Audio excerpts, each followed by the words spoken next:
Hello friends, Sohail academy में आपका स्वागत है। दोस्तों, आज की इस वीडियो में हम जानेंगे डीएलएड फर्स्ट सेमेस्टर के बाल विकास और सीखने की प्रक्रिया, यानी डीएलएड फर्स्ट सेमेस्टर का ये फर्स्ट पेपर आपका है। इसके जो पार्ट 1 के माध्यम से तो हम लोगों ने अति लघुत्तरी प्रश्नों को कवर कर लिया था। तो उम्मीद करते हैं दोस्तों वहाँ से वो क्वेश्चन आपको जरूर पसंद आए होंगे। तो दोस्तों उसी का ये पार्ट 2 है। यहाँ से हम लोग राजन सीरीज के बचे हुए जितने भी क्वेश्चन हैं अति लघुत्तरी प्रश्न, उनको यहाँ से हम लोग अच्छे से कवर कर लेंगे। उम्मीद करते हैं दोस्तों यहाँ से ये भी क्वेश्चन आपको बहुत ही पसंद आएंगे। दोस्तों, इससे पहले की वीडियो में हम लोगों ने जितने भी बहुविकल्पीय प्रश्न थे, पहले सबसे पहले तो हम लोगों ने पवन सीरीज के जितने भी क्वेश्चन थे, अति लघुत्तरी प्रश्न और बहुविकल्पीय प्रश्न, उनको कवर कर लिया था। उसके बाद दोस्तों राजन सीरीज के यहाँ से हम लोग अति लघुत्तरी प्रश्न और बहुविकल्पीय प्रश्न और अति लघुत्तरी प्रश्नों को यहाँ से हम लोग कवर कर रहे हैं। तो उम्मीद करते हैं दोस्तों यहाँ से जो भी बताए गए पॉइंट है या जो भी बताए जा रहे क्वेश्चन है वो आपको अच्छे से समझ में आ रहे होंगे। और दोस्तों आप लोग अच्छे से अपने एग्जाम की प्रिपरेशन अब स्टार्ट कर दीजिए, ठीक है।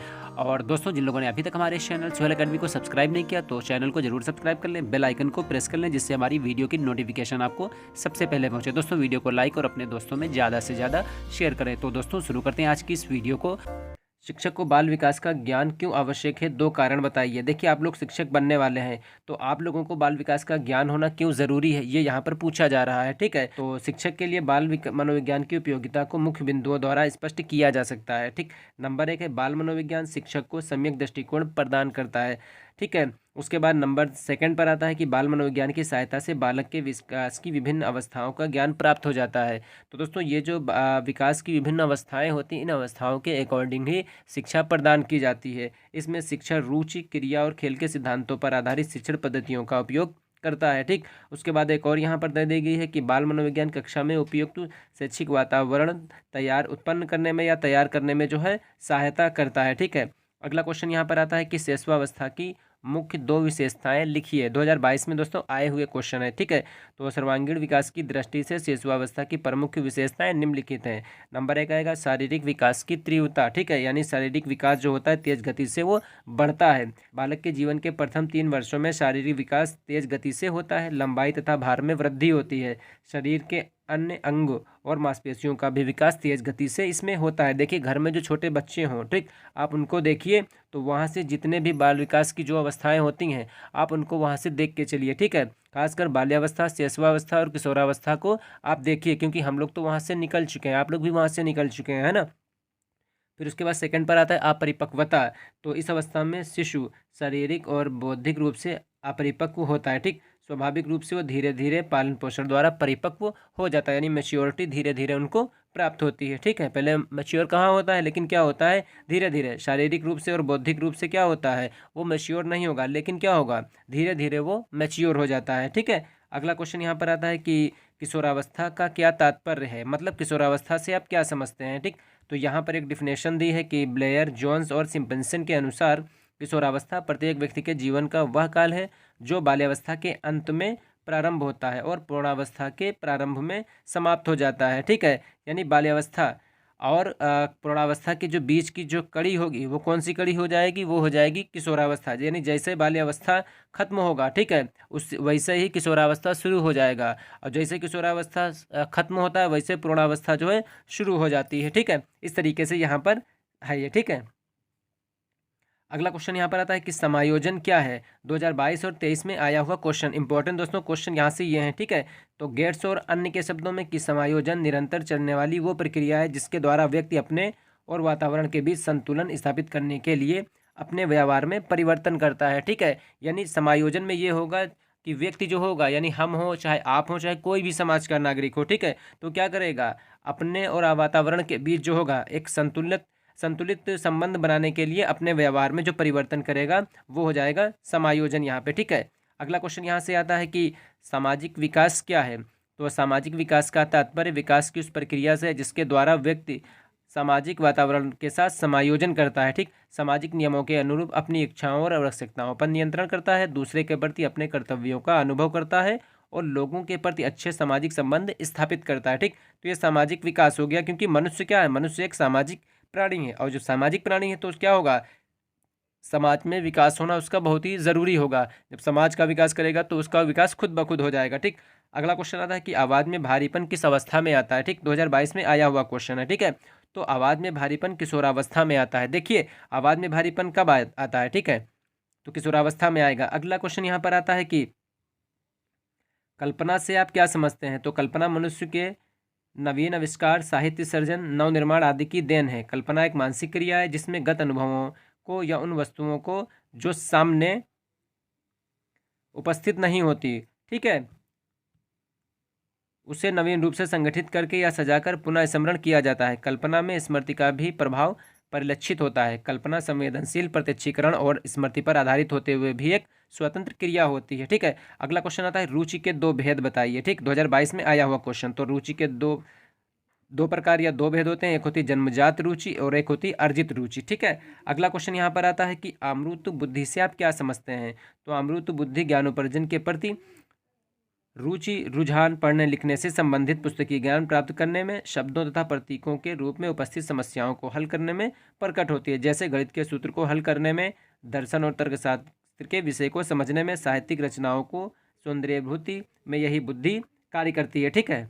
अगला क्वेश्चन यहाँ से आता है कि शारीरिक विकास का अध्ययन क्यों जरूरी है? दो कारण बताइए, ठीक है। तो शारीरिक विकास मानव जीवन का सर्वाधिक महत्वपूर्ण पक्ष है। माता पिता और गुरुजन के लिए विभिन्न आयु में होने वाले परिवर्तनों और उनके प्रभावित होने वाले कारकों का ज्ञान होना आवश्यक है। व्यक्ति के शारीरिक रचना उसके संपूर्ण व्यवहार को प्रभावित करती है, अतः व्यवहार के परिशोधन की तरह भी ध्यान देना चाहिए। बालक के शारीरिक विकास का भावी जीवन और शिक्षा प्रक्रिया से गहरा संबंध होता है, अतः शारीरिक विकास पर जन्म से ही ध्यान देना आवश्यक हो जाता है, ठीक है। यानी यहाँ पर बताया गया है शारीरिक विकास का अध्ययन क्यों ज़रूरी हो जाता है, ठीक है। तो जो शारीरिक विकास होता है उसमें क्या होगा, शिक्षा प्रक्रिया जो होगी उसका जो है बहुत ही गहरा संबंध दोनों का होता है, ठीक है।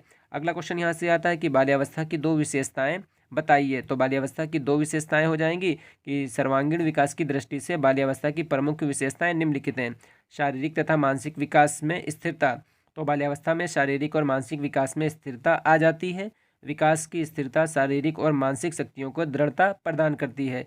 बालक की चंचलता घटने लगती है, उसका मस्तिष्क परिपक्व दिखाई देने लगता है, वह प्रणों के समान व्यवहार करने लगेगा, ठीक है। दूसरा आता है मानसिक योग्यताओं में वृद्धि। तो बाल्यावस्था के दौरान बालक की मानसिक क्षमताओं में लगातार वृद्धि होती है। संवेदना, प्रत्यक्षीकरण, स्मरण शक्ति का विकास द्रुत गति से होता है, यानी तेज गति से होता है। स्थायी स्मृति में वृद्धि होती है, ठीक है। अगला क्वेश्चन आता है कि बालक के संवेगात्मक विकास से संबंधित विकासात्मक सिद्धांत का प्रतिपादन किसने किया? तो यह प्रतिपादन किया था जीन पियाजे। तो देखिए ये यहाँ से वेरी शॉर्ट में तो आया ही आया है, ठीक है। उसके साथ साथ ये ऑब्जेक्टिव में भी आपको ये क्वेश्चन यहाँ से मिलेगा, तो इसको क्वेश्चन को बहुत ही इंपॉर्टेंट है, तो अच्छे से इसको तैयार कर लीजिएगा, ठीक है। संवेगात्मक विकास का संबंध, इसका प्रतिपादन जो किया, ठीक, वो किया था जीन पियाजे ने, ठीक है, याद रखिएगा। अगला क्वेश्चन आता है कि व्यक्ति की वह मनोस्थिति जिसके द्वारा वो विभिन्न परिस्थितियों में सामाजिक और व्यक्तिगत समायोजन स्थापित करने में समर्थ होता है, क्या कहलाता है? तो ये होता है समायोजन, ठीक है। तो यहाँ से अगला क्वेश्चन आता है कि बालकों में कल्पना शक्ति का विकास कैसे कर सकते हैं? तो भाषा ज्ञान का विकास करके और कहानी या कथाएं उनको सुनाकर। अगला क्वेश्चन आता है थॉर्नडाइक ने कितने मुख्य नियम बताए, ठीक। तो थॉर्नडाइक ने मुख्य नियम बताए 3, अभ्यास का नियम, तत्परता का नियम और प्रभाव का नियम, ठीक है। अगला क्वेश्चन आएगा कि अधिगम की दो प्रभावशाली विधियां कौन कौन सी हैं? तो पहली विधि आ जाएगी करके सीखना, दूसरी विधि हो जाएगी अनुकरण द्वारा सीखना, ठीक है। अगला क्वेश्चन यहाँ से आता है कि रुचि और ध्यान में संबंध बताइए। तो रुचि और ध्यान एक ही सिक्के के दो पहलू हैं, एक के अभाव में दूसरा नहीं हो सकता, क्योंकि किसी कार्य को हम ध्यानपूर्वक तभी कर सकते हैं जब उस कार्य में हमारी रुचि होगी, और रुचि ही नहीं होगी तो क्या होगा, हम ध्यान लगा ही नहीं सकते वहाँ पे, ठीक है। तो अगला क्वेश्चन आता है कि व्यक्तित्व मापन की प्रमुख विधियां कौन कौन सी हैं? तो प्रमुख विधियों में वस्तुनिष्ठ विधि होगी, आत्मनिष्ठ विधि और प्रक्षेपण विधि हो गई, ठीक है। अगला आता है स्मृति, यानी स्मरण क्या है? तो सामान्य तौर पर स्मृति का अर्थ होता है याद रखना, ठीक है, यही तो है स्मृति, यानी किस चीज़ को याद रखना। तो वुडवर्ड ने बताया कि जो बात पहले सीखी जा चुकी है उसको याद रखना ही स्मृति होती है, ठीक है। तो यानी यही तो स्मरण है, जो बात हम पहले सीख चुके होते हैं उसको याद करना ही तो स्मृति होता है। कहना बताओ भाई कितनी बढ़िया इनकी याददाश्त है ना। तो मतलब सीखी हुई बात को जो याद रखता है उसको बताते हैं कि याददाश्त बहुत तेज है, ठीक, ये चीज़ें आती हैं। अगला क्वेश्चन आता है कि वृद्धि और विकास से संबंधित किन्हीं दो कारकों के नाम लिखिए।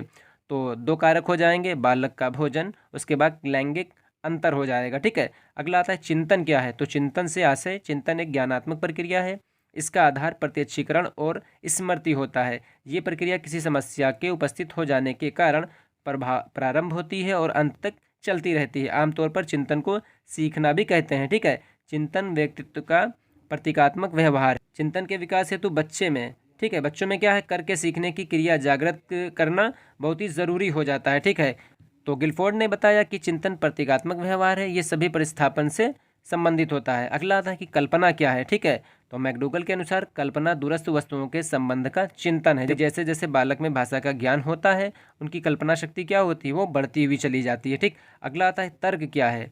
तो तर्क एक ऐसा उत्पादक चिंतन है जिसमें किसी समस्या का समाधान करने के लिए पहले अनुभवों को नए ढंग से संगठित इसमें किया जाता है। ठीक है, वुडवर्थ के अनुसार मन के उद्देश्यों लक्ष्यों को रखकर कर्मानुसार चिंतन ही तर्क है। जैसे बालक जैसे जैसे बढ़ता है उसमें चिंतन और तर्क करने की क्षमता वो आ जाती है। तर्क के द्वारा बालक अपनी बात सही सिद्ध करने का प्रयास करता है। व्यक्ति में चिंतन करने से तर्क की क्षमता बढ़ती है।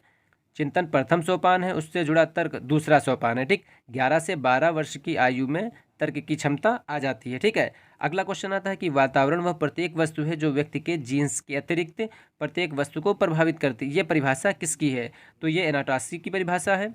अगला क्वेश्चन आता है कि बाल विकास पर वंशानुक्रम का प्रभाव स्पष्ट कीजिए, यानी बाल विकास जो होता है उस पर वंशानुक्रम का क्या प्रभाव पड़ता है। ठीक है, तो व्यक्ति के प्रत्येक पहलू पर वंशानुक्रम का प्रभाव निम्नलिखित रूप से दिखाई पड़ता है। जैसे कि बालक में माता पिता की विशेषताएं हस्तांतरित होती हैं। ठीक है, देखिए बहुत से बच्चे होते हैं जिसमें बहुत से बच्चे क्या, ज़्यादातर बच्चों में क्या होता है, माता पिता की जो विशेषताएं होती हैं वो आ जाती हैं उनमें। ठीक है, बालकों की मूल शक्तियों का प्रमुख कारण वंशानुक्रम होगा। ठीक है, अगला क्वेश्चन यहाँ पर आएगा, बाल विकास पर वातावरण का प्रभाव स्पष्ट कीजिए। इससे पहले आएगा बुद्धि पर प्रभाव। तो बच्चों को उत्तम वातावरण में रखने से उसकी बुद्धि में वृद्धि होती है।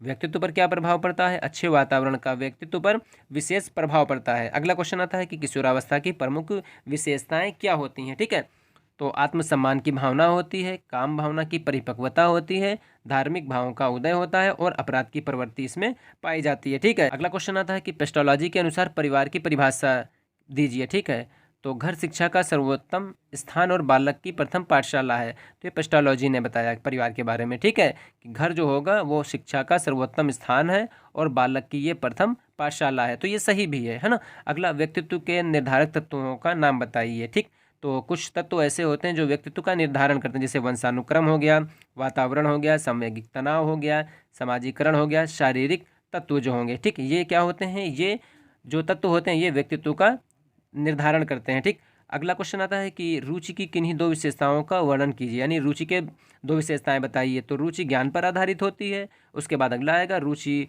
और ध्यान एक ही सिक्के के दो पहलू हैं यहाँ पे। ठीक है, अगला क्वेश्चन यहाँ पर आता है कि अभिप्रेरणा को परिभाषित कीजिए, यानी मोटिवेशन क्या होता है।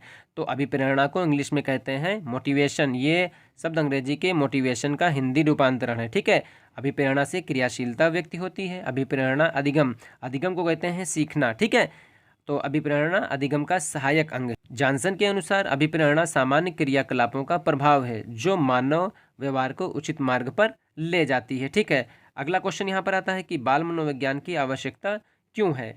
तो आधुनिक समय में प्रारंभिक शिक्षा बाल केंद्रित है। ध्यान रखिएगा, जो वर्तमान समय चल रहा है इसमें शिक्षा कैसी है, जो प्रारंभिक शिक्षा वो बाल केंद्रित है। ठीक है, इसमें बालक को मुख्य केंद्र मानकर शिक्षा दी जाती है, इसलिए बालक के मनोवैज्ञानिक को जानना बहुत ही ज़रूरी समझा जाता है। इसमें बाल केंद्रित शिक्षा की व्यवस्था सफलतापूर्वक की जा सके।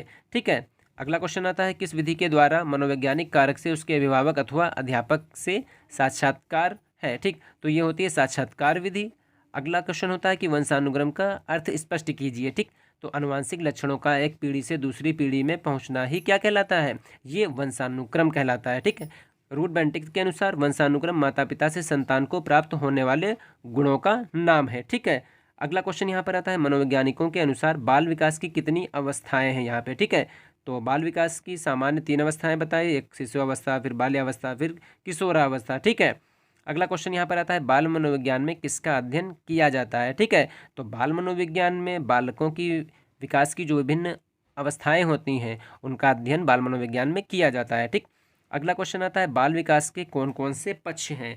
ठीक है, तो सबसे पहला इसमें जो पक्ष आएगा वो आ जाएगा शारीरिक विकास, उसके बाद मानसिक विकास, ठीक, उसके बाद भाषा विकास, उसके बाद संवेगात्मक विकास और उसके बाद आता है सामाजिक विकास। ठीक है, तो ये बाल विकास के पक्ष हैं यहाँ पे। ठीक है, अगला शारीरिक विकास को प्रभावित करने वाले कौन कौन से कारक हैं। तो सबसे पहला आ जाएगा वंशानुक्रम, फिर वातावरण, उसके बाद पौष्टिक भोजन, अभ्यास और खेलकूद और निद्रा तथा विश्राम। ठीक, तो ये शारीरिक विकास को प्रभावित करने वाले प्रमुख कारक होते हैं। ठीक है, अगला क्वेश्चन यहाँ पर आता है कि प्रमुख रूप से संवेग कितने प्रकार के होते हैं। ठीक है, तो मुख्यतः संवेग होते हैं तीन, एक क्रोध होता है, भय होता है, प्रेम होता है। जन्मजात होते हैं, कुछ अर्जित होते हैं। ठीक है, अगला क्वेश्चन यहाँ से आता है बाल विकास की प्रमुख अवस्थाओं की आयु सीमा क्या है। ठीक है, तो यहाँ पे शैशवावस्था जन्म से 5 वर्ष तक होती है, बाल्यावस्था 6 से 10 वर्ष तक होती है और किशोरावस्था ये 11 वर्ष से 18 वर्ष तक होती है। ठीक है, तो ध्यान रखिएगा बाल विकास की ये प्रमुख अवस्थाएं होती हैं। यहाँ पर पूछ रहा है इनकी आयु सीमा क्या रहेगी। ठीक,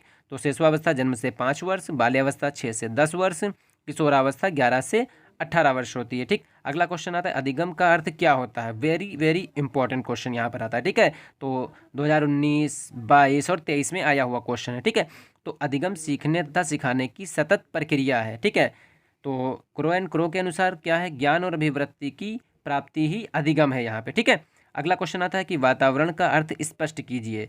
तो सामान्य रूप से वातावरण हमारे चारों ओर विद्यमान वो सभी वस्तुएं हैं जो कि हमें प्रभावित करती हैं। ठीक है, अगला क्वेश्चन यहाँ पर आता है कि जीन पियाजे ने बौद्धिक विकास की कितनी अवस्थाओं का वर्णन किया। ठीक, तो जीन पियाजे ने बौद्धिक विकास की 4 अवस्थाओं का वर्णन किया। याद रखिएगा, इंद्रियजनित गामक अवस्था, पूर्व संक्रियात्मक अवस्था, उसके बाद अगला 3 नंबर पर आता है मूर्त संक्रियात्मक अवस्था और नंबर 4 पर आएगा अमूर्त संक्रियात्मक अवस्था। ठीक है, अगला क्वेश्चन आता है कि स्मृति किसे कहते हैं। ठीक है, तो सीखे हुए ध्यान को धारण करना ही स्मृति है, यानी जो याददाश्त होती है उसके बारे में बताया जा रहा है यहाँ से। ठीक है, अगला क्वेश्चन आता है कि कोहलर ने सीखने का कौन सा सिद्धांत प्रतिपादित किया। ठीक, तो उन्होंने जो सिद्धांत प्रतिपादित किया उसका नाम था सूझ या अंतर्दृष्टि का सिद्धांत। अगला क्वेश्चन आता है कि थायरनडाइक ने सीखने का कौन सा सिद्धांत प्रतिपादित किया।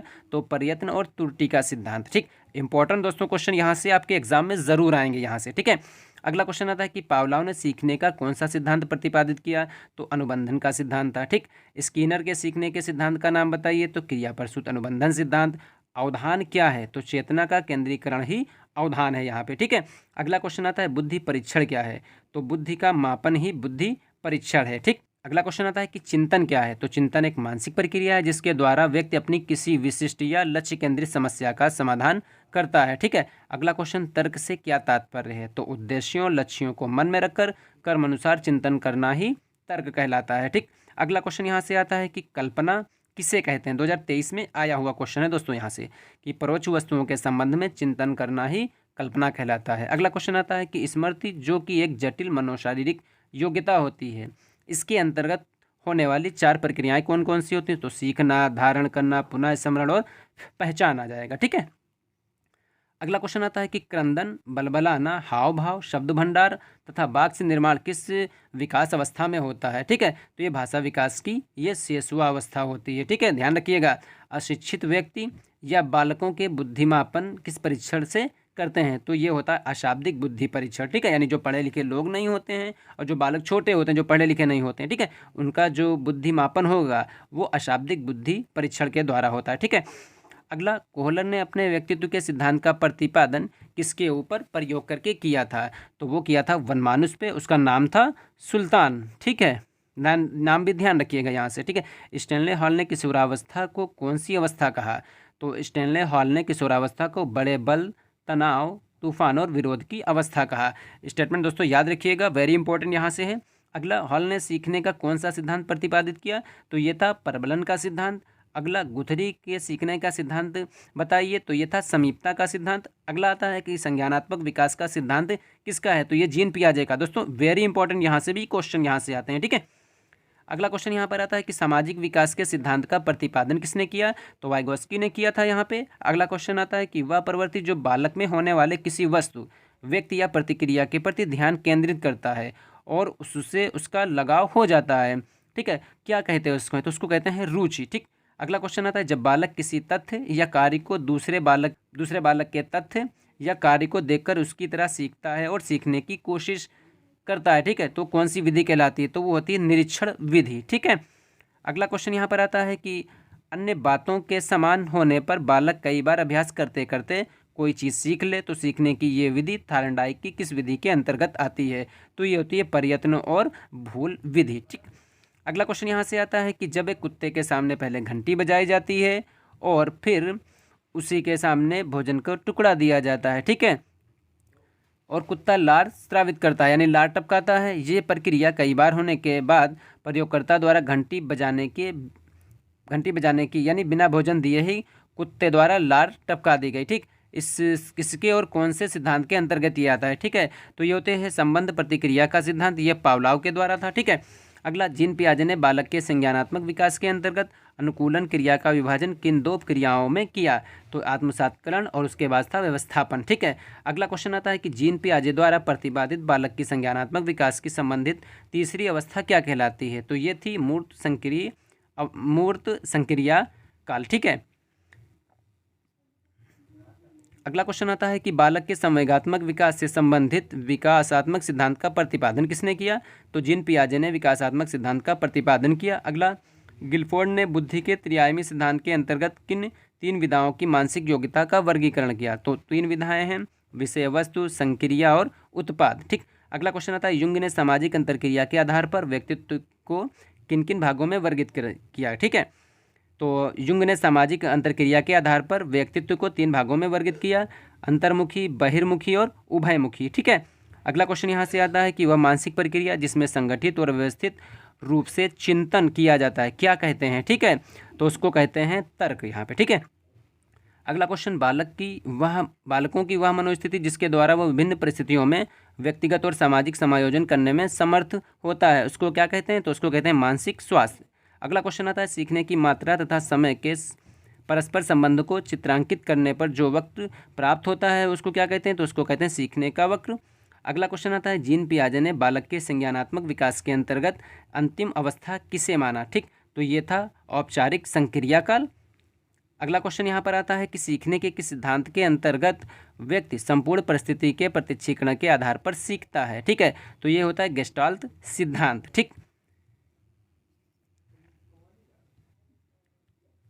अगला क्वेश्चन आता है कि सिगमंड फ्रायड द्वारा प्रतिपादित व्यक्तित्व विकास के सिद्धांत को क्या कहते हैं? तो इसको कहते हैं मनोविश्लेषणात्मक सिद्धांत। याद रखिएगा दोस्तों, इंपॉर्टेंट क्वेश्चन यहाँ से भी है। अगला क्वेश्चन आता है कि एक ऐसा उत्पादक चिंतन जिसमें किसी समस्या का समाधान करने के लिए गत अनुभवों को नए ढंग से संगठित या समायोजन किया जाता है, उसको क्या कहते हैं? तो उसको कहते हैं दोस्तों तर्क।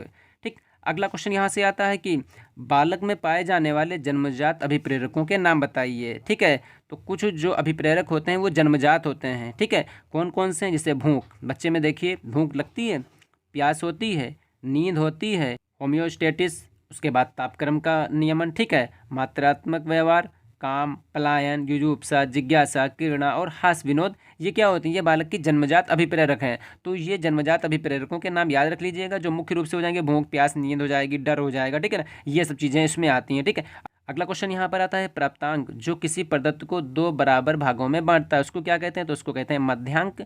अगला, अधिगम, धारणा, पुनः स्मरण और पहचान आदि प्रक्रियाएं किसके अंतर्गत आती हैं? तो ये स्मृति के अंतर्गत आती हैं। अगला क्वेश्चन आता है संतुलन को एक उदाहरण देकर समझाइए। ठीक है, तो भौतिक विज्ञान में संतुलन से अभिप्राय गतिहीनता से है, गति अनुपस्थित बताता है, जबकि भौतिक विज्ञान में ये स्वयं गति की अनुपस्थिति को बताता है।